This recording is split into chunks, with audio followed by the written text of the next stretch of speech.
اعوذ باللہ السمیع العلیم من الشیطان اللعین الرجیم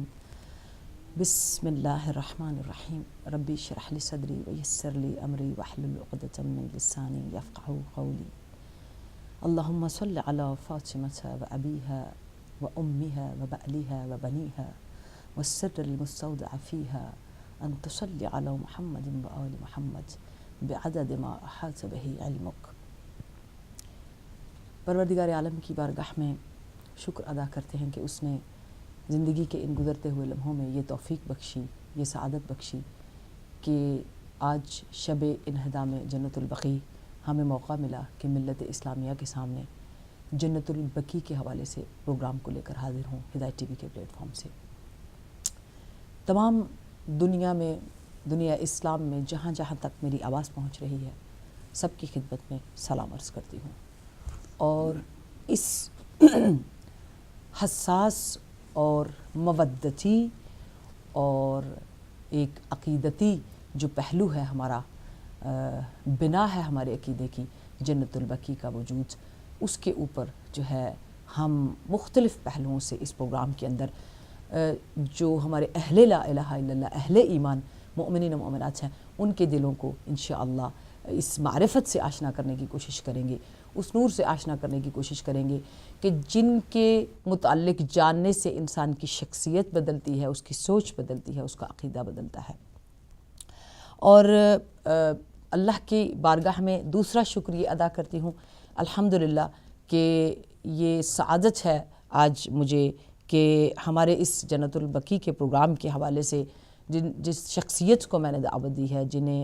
جو آ کر ہمارے ساتھ آپ سب کے دلوں کو اس علم سے نورانی فرمائیں گے، وہ ایسی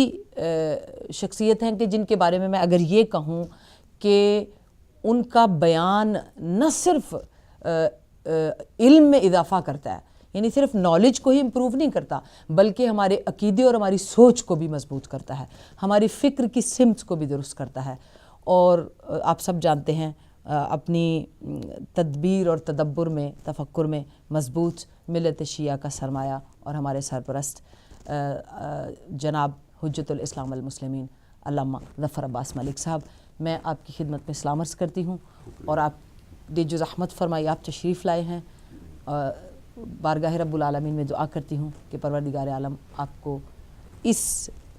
گریٹ کاز جس میں جنت البقیع ویران ہے، ہمارے دلوں میں ویران نہیں ہونی چاہیے اور ہمارے عمل میں ویران نہیں ہونی چاہیے، اس کو آباد کرنے، اس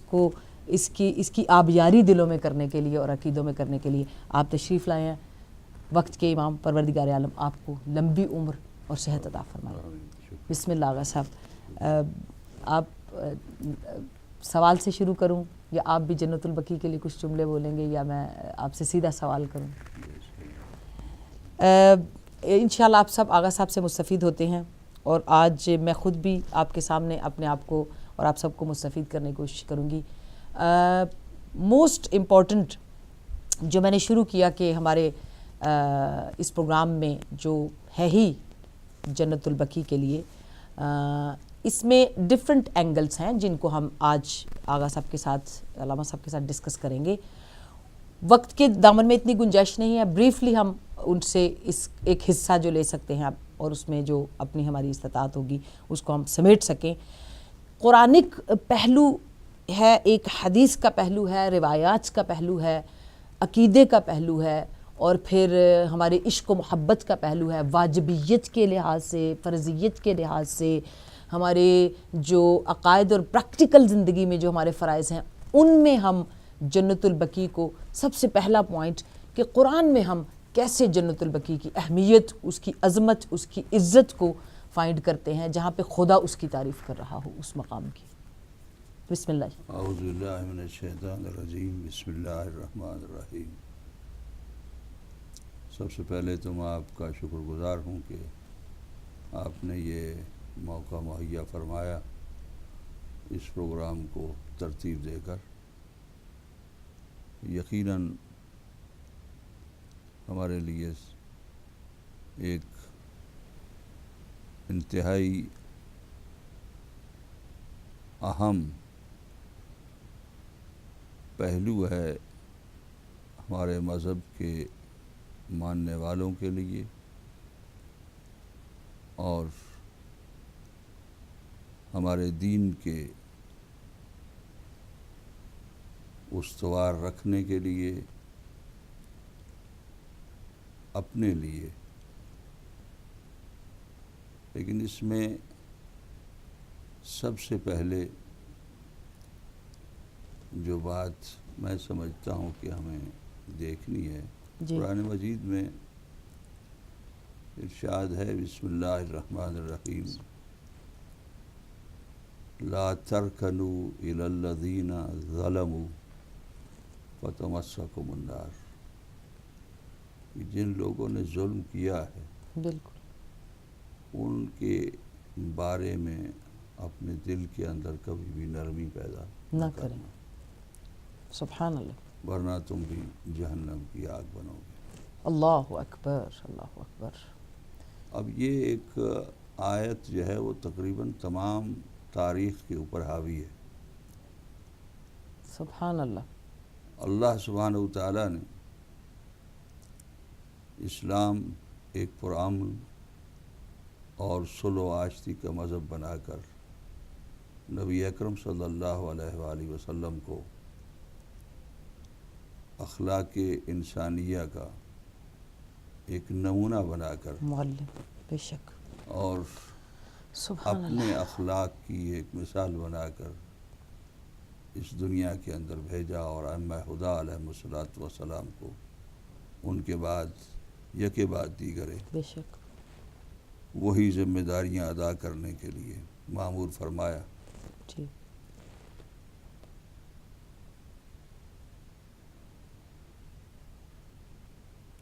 جنت البقیع کے حوالے سے ہمارے ہاں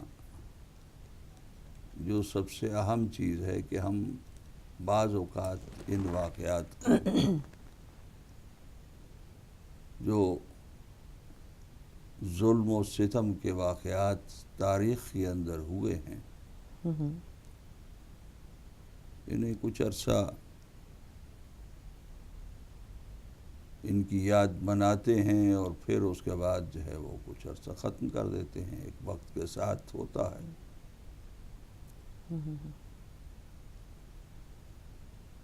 انہدام جنت البقیع جس سال ہوا تھا، اس سال کے بعد پورا سال تقریباً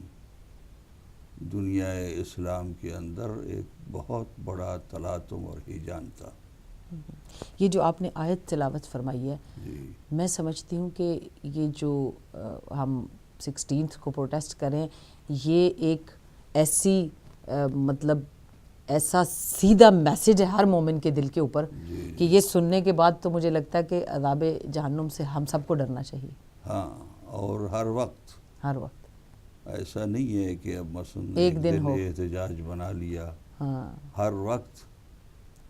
کوشش اور ہو ہمیشہ ہمارے دلوں کے اندر کبھی بھی ظلم کے خلاف، بالکل کسی بھی ظالم کے لیے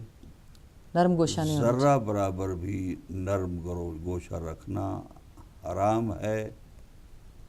ورنہ یہ ہے کہ اگر کوئی تھوڑا سا بھی نرم گوشہ آ گیا تو جہنم کی آگ کا اللہ سبحانہ وتعالیٰ نے اعلان فرما دیا۔ بالکل۔ اور یہ ظالم جو ہیں، ظالم کی بھی قسمیں ہیں ناغا صاحب، اور یہ ظالم تو اسلام کے اوپر اور ساری چیزوں پہ ظلم کرنے والے ہیں۔ ایک اسلام کے اوپر نظریے کا ظلم ہے، بالکل، سبحان اللہ، کہ نظریاتی ظلم ہے کہ انہوں نے اسلام کے اندر دھوکے بازی، تحریفات کی، بالکل، تصریفات کی، اور ان کو تبدیل کر کے اپنی مرضی کے مطابق ایک مذہب بنایا، اور پہلا پھر ظلم۔ جی ہاں، پھر اس کے بعد یعنی یہ ظلم جو ہے وہ ایک ایسا ظلم ہے کہ جس ظلم کے مقابلے میں کوئی بھی دوسرا ظلم نہیں ہو سکتا۔ جی جی جی، عام طور پر جو دیکھنے میں ظلم آتا ہے وہ ظلم جو ہے ہمارے ہاں، اگر ان کا وہ ظلم بھی دیکھا جائے کہ جب 1200 ہجری کے اندر یہ لوگ اپنی حکومت کو قائم کر رہے تھے، جی جی، اور اس وقت جب جنت البقیع کے اندر قبور کے اوپر گنبد بھی بنے ہوئے بالکل بالکل تھے، ائمہ ہدیٰ علیہم الصلاۃ والسلام کی قبریں ہیں، بالکل، اور اس کے ساتھ جو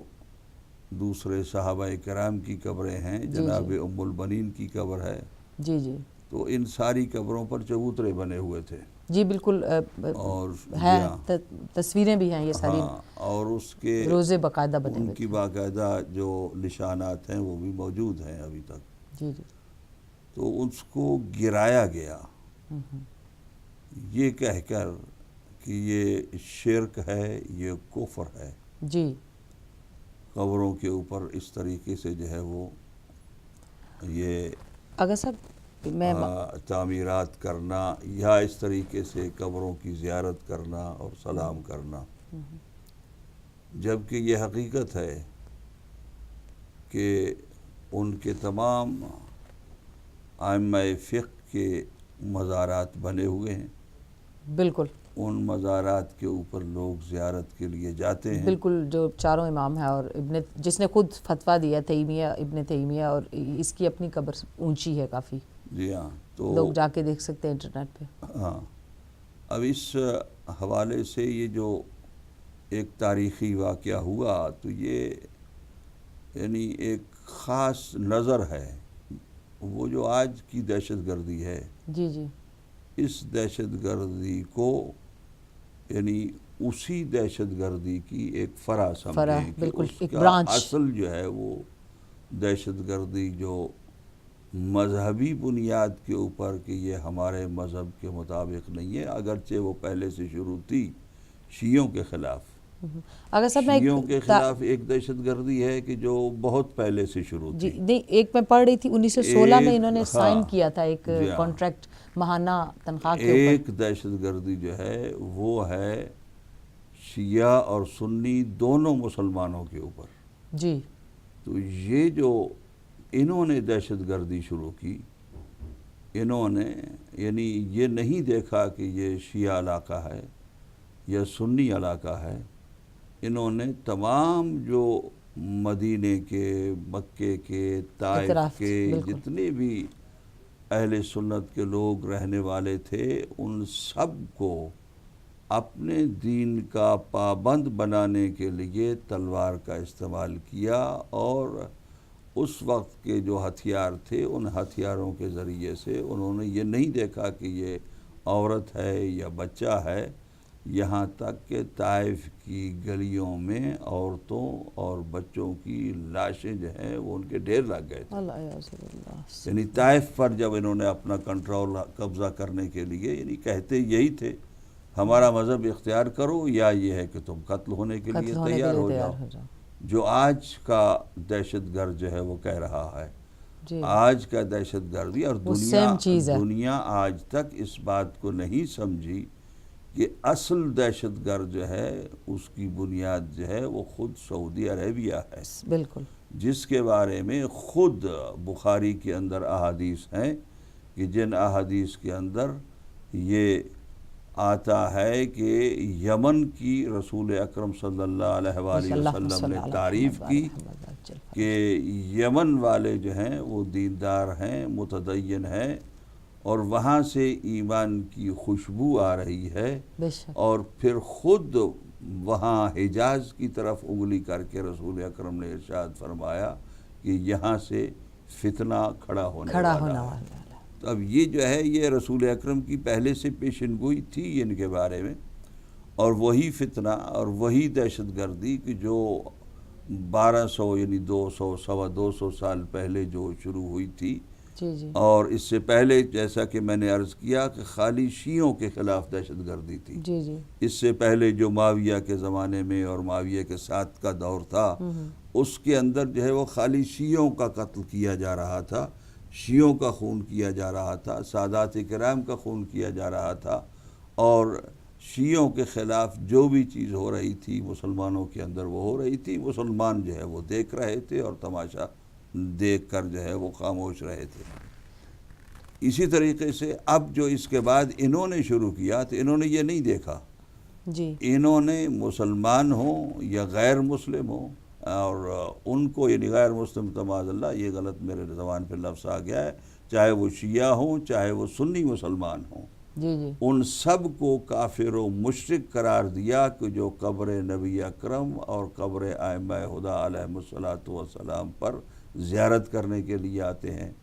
اب وہ جو ایک وَمَن يُعَظِّمْ شَعَائِرَ اللَّهِ فَإِنَّهَا مِن تَقْوَى الْقُلُوبِ، جن کی وجہ سے ہمیں ایمان ملا، جن کی وجہ سے ہمیں اللہ سبحانہ و تعالیٰ ملا، جن کی قبور کی زیارت سے ہمیں اللہ سبحانہ و تعالیٰ توحید کا کی نور ملا، وحدانیت کی زیادہ معرفت ہوتی ہے، بالکل جی اور ان کے قبور کو دیکھ کر جب وہ یاد آتے ہیں تو اس وقت جو ہے وہ ہمیں وہ خدا یاد آتا ہے کہ جن کی انہوں نے عبادت کی ہے، جن کی انہوں نے معرفت کرائی ہوئی ہے۔ جی تو ان کے توسل سے ہم اللہ سبحانہ و تعالیٰ کی زیادہ معرفت حاصل کرتے ہیں، اور یہی شاعر اللہ کی جو ہے وہ آیات کی اور اللہ سبحانہ و تعالیٰ کی نشانیوں کی علامت ہے کہ ان سے اللہ سبحانہ و تعالیٰ کی معرفت جو ہے وہ یا تو آغا صاحب یہ جب خود جاتے ہیں زیارت کے لیے وہ پھر کیا ہے؟ خود یہ مطلب یہ پچھلا جو کنگ تھا وہ بھی اپنے گروپس میں یہ نبی پاک کی زیارت کے لیے جاتے ہیں، مطلب تو پھر اگر لوگوں کے لیے کہتے ہیں کہ یہ جائز نہیں ہے، اور میرے پاس تو ایسی ڈاکومنٹری اور ویڈیوز بھی ہیں جس میں وہ ہاتھ اٹھا کے دعا بھی مانگ رہا ہے، تو جو مفتی ہے وہ اس کے آگے آگے آتا ہے کہ یہ نظر نہ آئے اس کے اب جو دنیا سے چلا گیا کنگ عبداللہ۔ یہ وہ نفاق ہے ہاں کہ جس نفاق کی وجہ سے یہ کر رہے ہیں، اور ان کا مذہب جو ہے وہ شروع سے وہ نبی اکرم کی قبر کو بھی گرانے کے درپے تھے، اگر ان کو مسلمانوں سے ان کو ڈر نہ ہوتا اور خوف نہ ہوتا۔ تو یہ جو کربلا کے اوپر بھی انہوں نے، اور ان کا طریقہ یہی تھا کہ کربلا کے اوپر بھی انہوں نے 2 حملے کیے، اور دونوں موقعوں پر کربلا سے جو ہے وہ جتنے بھی وہاں پر جو ہے وہ حرم کے اندر جو ہے وہ قیمتی چیزیں تھیں ان کو لوٹ کر لے آئے۔ جو آج کا طریقہ ہے کہ یہ جو ہے وہ بتہ خوری اور اس طریقے سے جو ہے وہ لوٹ مار اور چوریاں اور بینکوں کے اندر ڈاکے اور چوریاں، یہ وہی طریقہ ہے دہشت گردوں کا۔ اس کو ہم شہری لینگویج میں فساد کہہ سکتے ہیں نا؟ بالکل فساد۔ تو یہ پھر جو قرآن کا وعدہ ہے نا کہ اللہ کا وعدہ ہے قرآن میں کہ جو فساد کریے، گناہ کی تو سزا ملتی ہے، لیکن گناہ کے اندر اس کے حساب سے معافی بھی ہے، لیکن جس نے فساد پھیلایا اس کی سزا جو ہے نا اس کو مل کے رہے گی، یعنی پنشمنٹ جو فساد کریٹ کرنے کی ہے نا، وہ جیسے آپ پچھلی قوموں کو بھی خدا کی طرف سے نازل ہوئی، تو آپ کیا سمجھتے ہیں کہ انشاءاللہ جو فساد اور فساد انہوں نے نحن مصلحون کہہ کر دنیا کے اندر برپا کیا ہے، اس کے لیے انشاءاللہ ہم قرض کرتے ہیں ان کے اوپر، انشاءاللہ ایور لاسٹنگ قرض انشاءاللہ کہ اللہ کی طرف سے ان پر ہو، تو کیا سمجھتے ہیں کہ خدا کی جو ہے نا پنشمنٹ ان کے اوپر آنے والی ہے جو وعدہ ہے قرآن میں، یا مطلب؟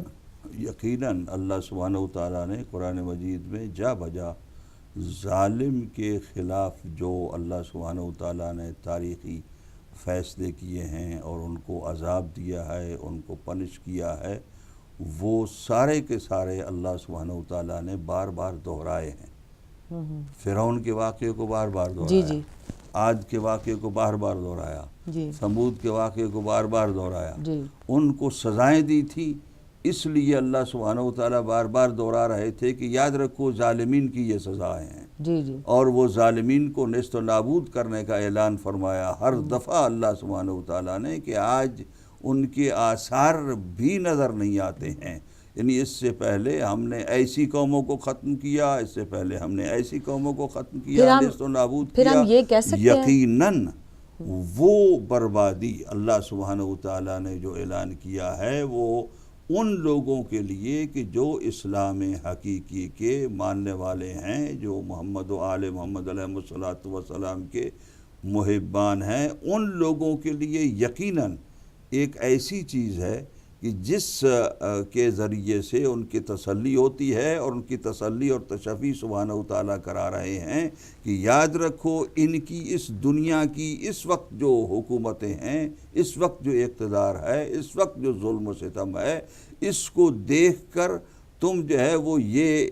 قطعاً یہ اپنے دل کے اندر تصور نہ کرو کہ یہ لوگ ظالم اسی طریقے سے رہیں گے، بلکہ ان کا ظلم ختم ہوگا اور ہم ختم کریں گے، یہاں پر اللہ سبحانہ وتعالیٰ ختم کریں گے۔ یہاں پر جناب زینب سلام اللہ علیہ کے وہ مجھے جملے یاد ہیں جب یزید لعنتی نے ان کو یہ دربار میں کہا تھا کہ وَتُعِزُّ مَن تَشَاءُ وَتُذِلُّ، تو بی بی نے اس کی تفسیر فرمائی تھی نا کہ تم جس کو عزت کہہ رہے ہو وہ ڈھیل ہے، کیونکہ اللہ کی بارگاہ میں اللہ کی نظر میں عزت والی کیا چیز ہے یہ اللہ کو پتہ ہے، تمہیں نہیں ہے۔